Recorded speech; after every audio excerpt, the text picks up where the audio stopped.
Hey, what's going on, everybody? Welcome back. Today we're talking about something that I introduced in the last trail series video, but I didn't really expand on it too much, and today we're going to get down into the weeds about it. It is the activity review and plan forward. This is something that I took from my experience in the military, but also something that we did internally when I was in Boy Scouts and played on sports teams. Something that we've just always sort of done but never really talked too much about until I got to the military and they had an actual name for it. In the military, it's called the AAR, the After Action Review. And what I'm introducing, it's pretty similar. I've changed it around a little bit because you don't need to get so into the weeds like we did in the military.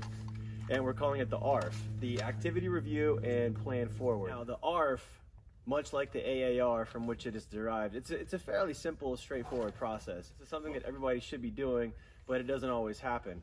So in order to ensure that it happens, at least in the military, they enforce that it does happen. They make a big whole formal process out of it. There's a whole checklist. There's a whole briefings process. It doesn't have to be a big pain in the butt though. Like really, you're really basically just asking 3 questions. What happened? What went well? And what could be improved? And really, I mean, and that's pretty much it. You could leave it there. But of course, we're gonna dive a little bit into each one of these just so everybody's on the same page. So asking what happened is pretty much redundant. You're only doing it to jog everybody's memory from the time we learned about what it is what we just did. Like say we just went on a kayaking trip. So we're gonna go all the way back to the beginning, and we're gonna go, okay, we decided on this place on this day, and then go from there. And you're gonna verbally walk through every single step that took you from the planning phase to the actual execution, all the transportation to the end of the kayak trip. Now, another thing you want to ask yourself with what happened is what was supposed to happen. And again, that's mostly common sense, or at least everybody who is part of the ARF should know if what happened was supposed to happen. Now, sometimes you might have people who weren't necessarily part of the trip who were there during the ARF because they played some auxiliary role in the trip, and they want to be there for the debriefing part. But this is mostly just, let's jog our memories, let's talk about what happened, let's make sure we're all on the same page. Then we get into what went well, and it's really basic. Again, just asking what went well, and if something did go particularly well, hey, let's write that down. Let's make sure we replicate that in the future. And by contrast, what could be improved? If something didn't go well, or if something could have been improved, let's write that down and let's make a plan forward for how to improve this for next time. It's a little cold out here, so we're gonna finish this up. Some other quick notes about the ARF. Obviously, it's just, again, it's common sense. You wanna do this as soon as possible, like maybe even on the ride home from the kayaking trip or whatever it was you were doing. It's just, you want everything to be as fresh as possible in everybody's minds. When I was in Boy Scouts and we would regularly do this, we would get home from camping trips on Sundays and our meetings were on Mondays. So typically we would do our after action, our ARF, whatever we called it. We didn't really have a formal process. We would talk about it at the next meeting Monday. Obviously, be 100% honest. You're not doing anybody any favors by making excuses for why this happened versus that happened, or something that legitimately could have been done better. You're not gonna, sugarcoating and making excuses, it's not helping anybody in the long run. In fact, you're just gonna hurt yourself in the long run if you continue to do things inefficiently or ineffectively. So, be honest, this is all constructive criticism, it's all coming from a good place, it's all coming from a desire to be better and to learn. So, honesty, it's great. Okay, involve everyone. Now, there are different types of AARs in the military. Some of them that we would do would just involve people in leadership roles or people who had special billets, who had some, important part of the operation. Typically, we would try to involve everybody from the unit commander all the way down to the lowest, the newest guy who just showed up. And that's, you want to get everybody's perspective. You want it to be like a town hall, like an open forum where everybody has a voice.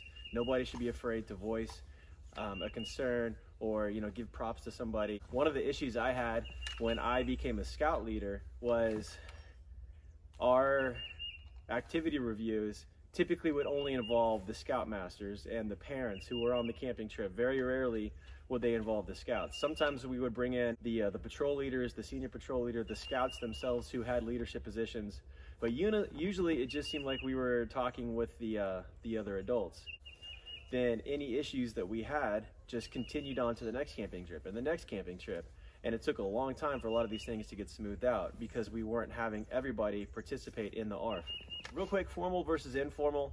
This is just, if you are preparing for a specific event or something for which real legitimate planning should be applied, you might want to consider a formal thing where, you know, things are written down, things are more structured, more regimented. You might have an a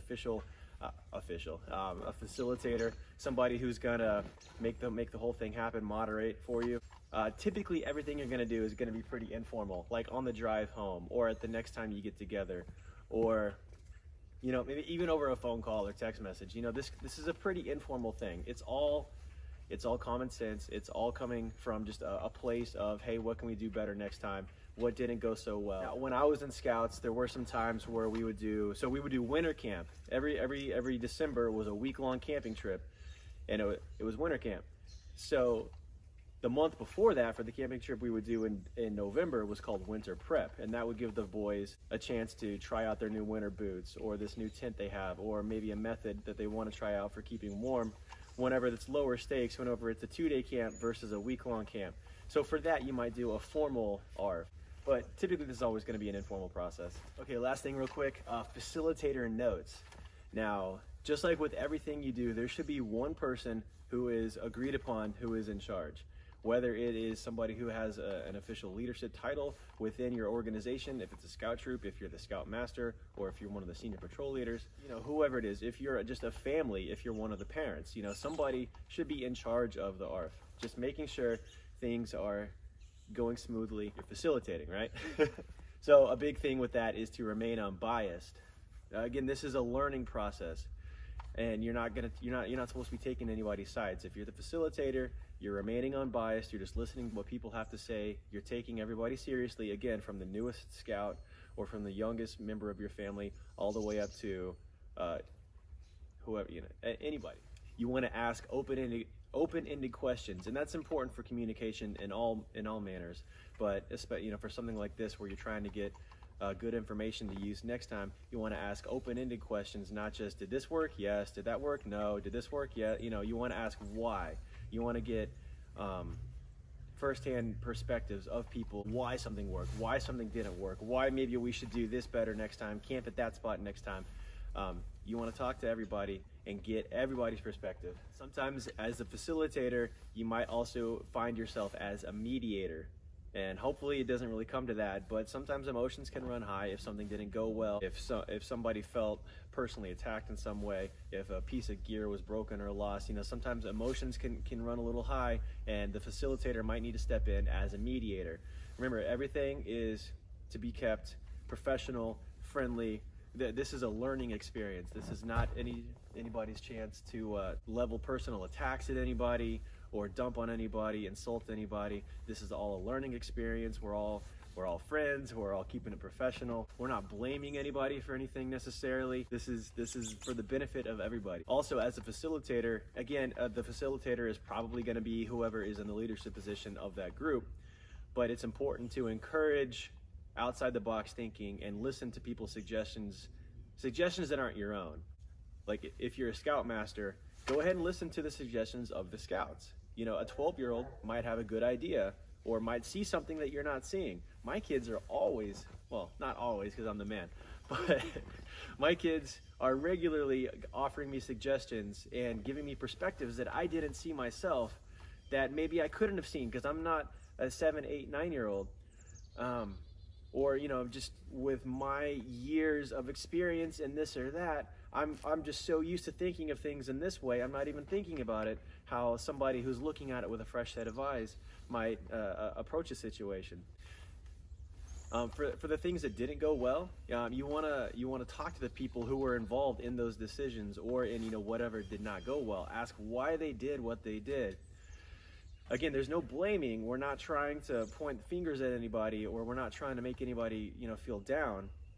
Because again, this is all just a learning experience, and we're all trying to be friendly and professional with each other. But if something didn't go well, let's ask the person why they did what they did. Let's explore what could have happened if you had done this. You know, how could we have approached this differently? It's good to have a good dialogue.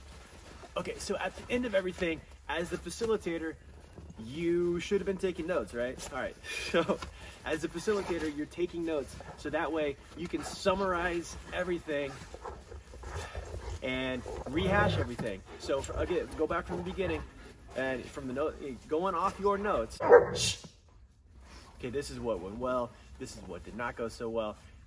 Summarize everything. Make sure, again, everybody is on the same page. Take the lessons learned and move forward. Okay, so remember, this is a very important process. It's something that I've always been doing internally for the trail series videos. Something that you do all the time, really. I mean, from going to the zoo to going on a mountain climbing expedition. It's something you're always doing. You're always planning. This is something that we'll be incorporating in the trail series videos from here on out. And yeah, I'm cold. Well, the bison falls. No, that's an elephant. No, look on the instructions. Elephant. It's an elephant. Is it though?